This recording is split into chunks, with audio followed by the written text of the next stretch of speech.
Каква е вашата оценка за слоганите кои можат да се видат секаде низ улиците, па и пораките кои преку видео спотовите деновиве почнаа интензивно да се емитуваат по телевизиите? Дали тие пораки успеваат да стигнат до оние граѓани на кои се наменети, воглавном на оние кои се неопределени? Референдумот во оваа смисла е какафонија од пораки во овој момент, бидејќи има неколку различни центри кои тераат неколку различни кампањи. Има невладини центри кои тераат кампања за излезност, оваа голема владинава група која тера излези за кампања, некакви центри околу бойкотирам, нејасниот став на ВМРО-ДПМНЕ, така што има една плејада пораки, но мислам дека може да се фокусираат овие позитивни околу две големи категории. Едната се однесува на квалитетот на самиот договор, дали сме изгубиле идентитет, дали сме добиле идентитет и така, и втората за придобивките од спроведувањето на договорот.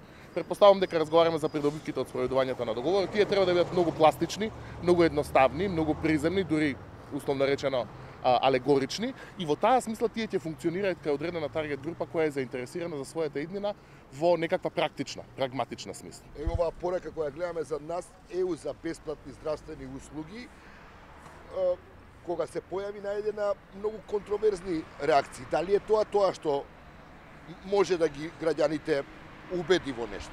Партиите се секогаш под притисок во своите кампањски пораки да користат условно речено некаква хипербола. Точно е дека некои здравствени услуги со влезот во Европската унија ќе станат бесплатни за граѓаните на Република Македонија, но тоа не значи дека здравството ќе стане бесплатно. Здравството и во Македонија е потценето, каму и во Европска унија. Така што има една суптилна игра со иднината и со вордингот условно речено во тие пораки, но кај таа целна група важна е емоцијата дека влегувањето на Македонија во ЕУ НАТО носи некакви придобивки.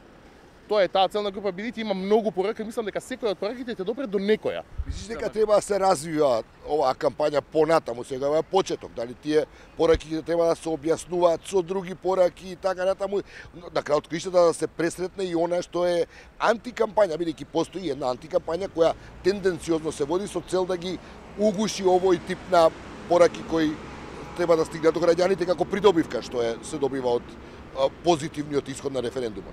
Знаеш што, ја мислам дека во таа смисла кампањата за придобивките е веќе добиена. Јас мислам дека поголем проблем ќе има владата пост референдумот, кој ќе треба да се соочи со фолаутот условно речено од овие ветувања. Како што сега се соочува со последиците од ветувањето за генерален реизбор на судии, за живот за сите и така натаму и така натаму. Мислам дека во таа смисла кампањата ќе биде продуктивна и ќе биде успешна. Но тоа е една условно речено притајна клопка за владата која ќе треба да се соочи потоа со испораката на ова што сега драматично го ветува. Се стартува, невладините стартуваат со своја кампања. Што очекуваш од нив? Што би требало они да таргетираат и кои пораки да ги пратат за да референдумот биде успешен во смисла на излезност? Дали за или против, тоа е веќе право на избор, нели? Мислам дека и тоа нивниот главен мотив. Тие се во таа смисла уште поконструктирани од владата. Мислам дека нивната главна порака ќе биде излезност и легитимитет на референдумот. Мислам дека овој центар околу невладините нема многу да се залага за или против во кампањата, меѓутоа мислам дека ќе се обиде да му даде легитимитет на демократскиот процес. И тоа е нивната цел, невладините организации во таа смисла и треба да имаат таква условно речена порака.